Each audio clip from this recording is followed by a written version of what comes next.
Ils sont devenus connus grâce à l'émission familiale Famille Nombreuse, La vie en XXL sur TF1, mais depuis, Amandine Pélissard et son mari Alexandre ont opéré un virage à 180 degrés.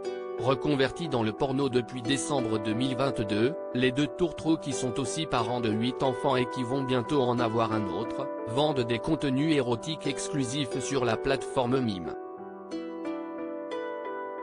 Mais récemment, ils se sont encore plus professionnalisés en signant notamment leur tout premier contrat chez Jackie et Michel.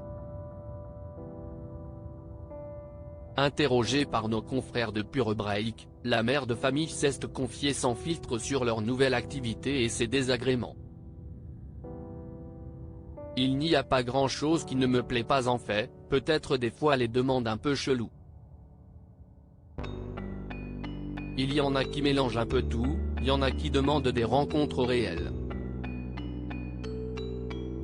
En général, c'est Alex qui se charge de leur répondre à cela,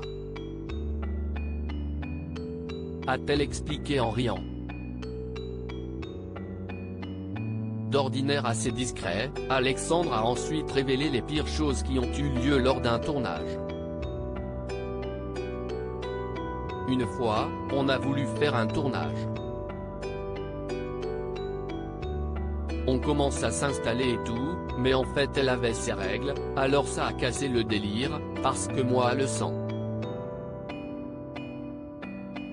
A-t-il lancé d'un air dégoûté. Un vieux chaman a dit. De son côté, Amandine Pélissard ne semble quant à elle pas du tout rebutée à l'idée d'avoir des relations sexuelles pendant ses règles. D'ailleurs, elle a une nouvelle fois laissé s'exprimer son franc-parler en suggérant une alternative à son mari. Oui, si est vrai que ça il n'aime pas trop, ça le ramollit direct. Mais tu sais, un vieux chaman a dit, quand la rivière est rouge il faut savoir emprunter le petit chemin boueux.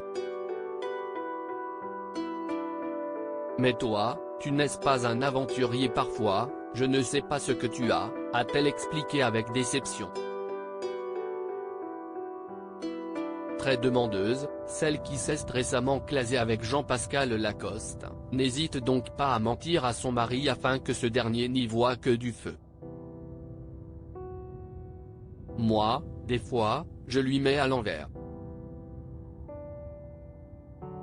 Je lui fais croire que je ne les ai pas, alors qu'en fait je les ai, sinon je sais que ça va être relou pendant une semaine.